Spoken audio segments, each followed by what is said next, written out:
नमस्ते बच्चों, क्या हालचाल। मैं हूं अंकित श्रीवास्तव और आप सभी का स्वागत है हमारे अमेजिंग से YouTube platform chemistry with fun में। और आज हम लेकर के आए हैं क्लास 12th इनऑर्गेनिक केमिस्ट्री का एक बहुत इंपॉर्टेंट चैप्टर, बहुत इंपॉर्टेंट लेक्चर, जो कि आपके बोर्ड्स, जेई और नीट में काफ़ी अच्छा स्कोर देगा, काफ़ी अच्छा मार्क्स देगा। ठीक है, तो आज हम डिस्कस करने जा रहे हैं आपके क्लास 12th इनऑर्गेनिक केमिस्ट्री का यूनिट 5, जो कि है कोऑर्डिनेशन कंपाउंड्स।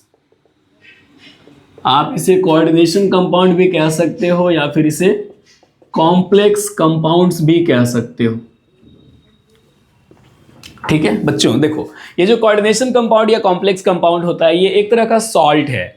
तो सॉल्ट क्या होता है, तो आप जानते हो कि सॉल्ट एक न्यूट्रलाइजेशन प्रोडक्ट है। जब एसिड और बेस आपस में रिएक्शन करते हैं तो सॉल्ट एंड वाटर बनाते हैं। ठीक है, तो ये जो कोऑर्डिनेशन कंपाउंड या जो कॉम्प्लेक्स कंपाउंड है, ये एक तरह का सॉल्ट है। ठीक है, अब देखिए सबसे पहले तो हम आपको बताएंगे कि सॉल्ट कितने टाइप्स के होते हैं।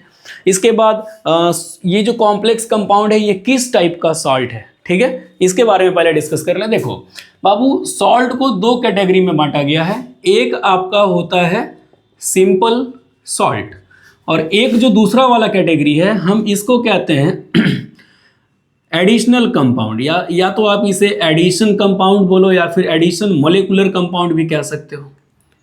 एडिशन कंपाउंड कहो या फिर एडिशन मोलिकुलर कंपाउंड कहो।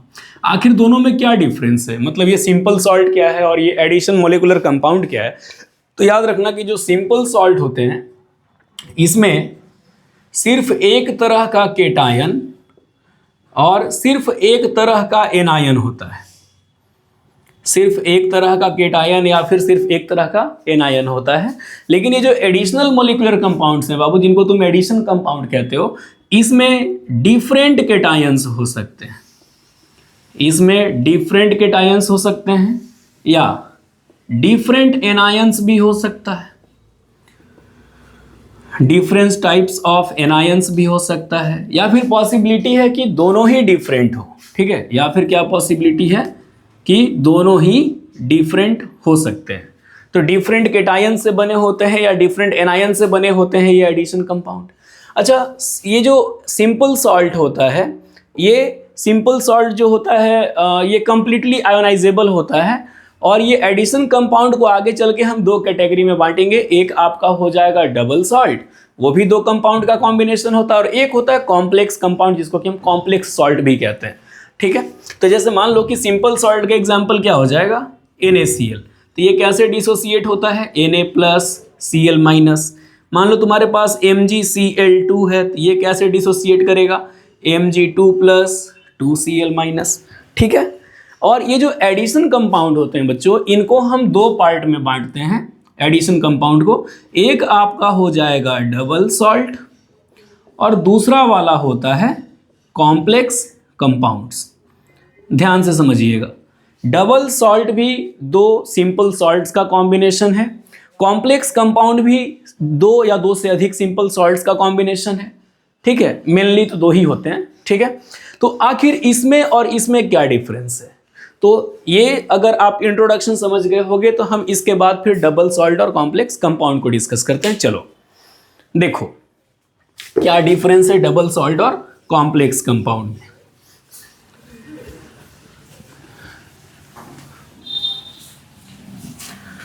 देखिए बच्चों, ये आपका हम इधर लिख दे रहे हैं डबल सॉल्ट और इधर लिख रहे हैं complex compounds.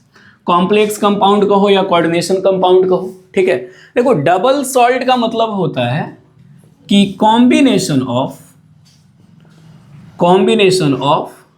To simple salts in equimolar proportion. Combination of two simple salts in equimolar proportion. दोनों का जो प्रोपोर्शन होगा, दोनों सॉल्ट का जो प्रोपोर्शन होगा वो इक्विमोलर होगा, मतलब इक्वल होगा।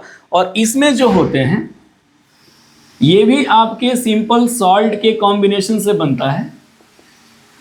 Combination of two simple salts, लेकिन इसका कंडीशन है कि ये इक्विमोलर हो भी सकता है, नहीं भी हो सकता है।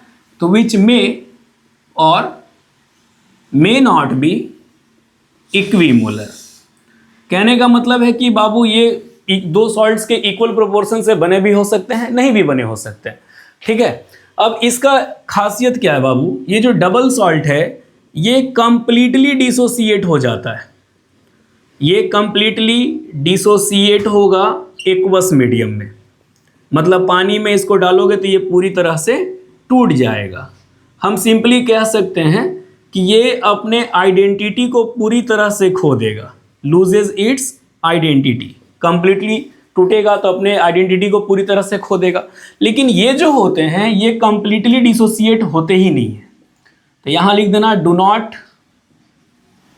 कंप्लीटली डिसोसिएट इनटू आयंस, ये पूरी तरह से टूटते ही नहीं है। ठीक है, अच्छा ये जो पूरी तरह से टूटते हैं डबल सॉल्ट, तो ये अपने सभी आयंस का प्रॉपर टेस्ट देते हैं, मतलब इनमें जो आयंस प्रेजेंट है यहाँ पे आप लिख सकते हो कि it gives test for every individual ion, every individual ion, मतलब इसमें आयंस प्रेजेंट है, आयंस कंप्लीटली टूट रहा है तो हम वहां पर हर आयन का टेस्ट देख सकते हैं। लेकिन इसमें क्या है कि ये अपने सभी आयंस का टेस्ट नहीं देता है, तो यहां पर तुम क्या लिखोगे, do not give test for every individual ion. भाई जो पूरी तरह से टूटेगा ही नहीं तो वो अपने आयंस का टेस्ट देगा कहाँ से। ठीक है, तो ये बेसिकली सिंपल डिफरेंस होता है डबल सॉल्ट और कोऑर्डिनेशन कंपाउंड में, कॉम्प्लेक्स कंपाउंड में। एक और चीज़ है कि डबल सॉल्ट में ना आयनिक बॉन्ड पाया जाता है आयंस के बीच में, और ये जो कॉम्प्लेक्स कंपाउंड है इसमें कोऑर्डिनेट बॉन्ड देखने को मिलता है, मतलब वहाँ कोऑर्डिनेट बॉन्ड पाया जाता है। ठीक है, आओ थोड़ा एग्जाम्पल से हम देख लें कि क्या है डिफरेंस दोनों में।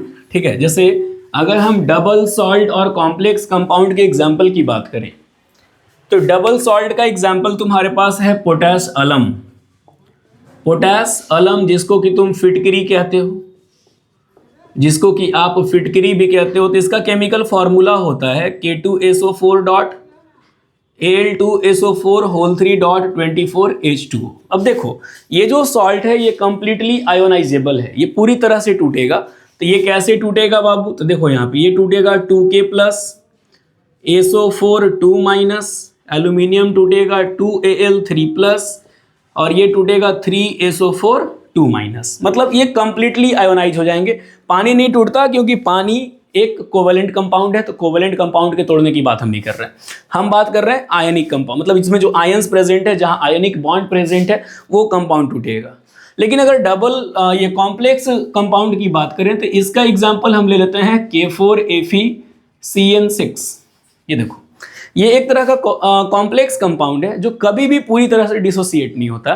तो अगर तुम इसको मान लो पानी में घोलोगे, एक्वस मीडियम में डालोगे, तो ये कुछ ऐसे टूटेगा 4K प्लस और FeCN का होल 6 4 माइनस, ये इस टाइप से टूटेगा। ये कंप्लीटली आयोनाइजेबल नहीं है, तो ये अपने सभी आयंस का टेस्ट नहीं देगा।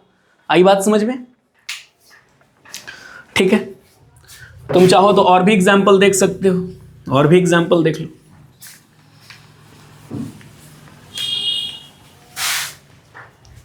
और भी एग्जाम्पल देखिए, मान लीजिए कि आपके पास कार्नालाइट है, इसका केमिकल फॉर्मूला होता है KCl.MgCl2.6H2O। ये कैसे टूटेगा, तो ये टूटेगा K plus Cl minus Mg2 plus 2Cl minus, ऐसे कंप्लीटली आयनाइज हो रहा है। तो ये K प्लस का भी टेस्ट देगा, Cl माइनस का भी टेस्ट देगा, Mg2 प्लस का भी टेस्ट देगा, मतलब अपने एवरी इंडिविजुअल आयंस का टेस्ट देगा। लेकिन इसका एक और एग्जांपल मान लो ऐसा लिखा हुआ है CONH3 होल 6 Cl3, ऐसा कोई कॉम्प्लेक्स प्रेजेंट है। तो अगर इसको तुम पानी के साथ रिएक्ट करोगे तो ये कैसे टूटेगा, CONH3 का होल 6 3 प्लस और यहाँ से 3Cl माइनस, मतलब जो बाहर में आयंस है वो डिसोसिएट हो जा रहा है, कॉम्प्लेक्स के अंदर के आयंस को ये पूरी तरह से टूटने नहीं दे रहा है। तो कॉम्प्लेक्स कंपाउंड कभी भी पूरी तरह से नहीं टूटता है। आ रही है बात समझ में? तो ये था इंट्रोडक्शन। अब एक एक करके हम लोग सारे टर्म्स पढ़ेंगे कि कोऑर्डिनेशन कंपाउंड में कौन कौन सा टर्म होता है, सेंट्रल मेटल क्या है, लिगेंड क्या है, कोऑर्डिनेशन स्फीयर क्या है, आयनाइजेशन स्फीयर क्या है, कैसे बॉन्ड्स वहाँ पे किस टाइप के बॉन्ड पाए जाते हैं। एक चीज़ याद रखना कि ये जो कॉम्प्लेक्स कंपाउंड है ये डी ब्लॉक एलिमेंट के द्वारा बनाया जाता है, डी ब्लॉक एलिमेंट के द्वारा बनाया जाता है, जिसको कि तुम ट्रांजिशन एलिमेंट भी कहते हो। आप लोग पिछले चैप्टर में पढ़े होंगे, जो आपका D and F block chapter है, उसमें आप पढ़े होंगे कि डी ब्लॉक एलिमेंट को ट्रांजिशन एलिमेंट कहते हैं। उनके पास वैकेंट डी ऑर्बिटल्स पाया जाता है और ये बहुत तरह के कॉम्प्लेक्स बनाने की टेंडेंसी रखते हैं, ठीक है। तो हम लोग इसके बाद जो आगे डिस्कस करेंगे तो उसमें हम लोग सारे टर्म्स के बारे में पढ़ेंगे कि कॉम्प्लेक्स कंपाउंड में कौन कौन से टर्म यूज होते हैं, ठीक है।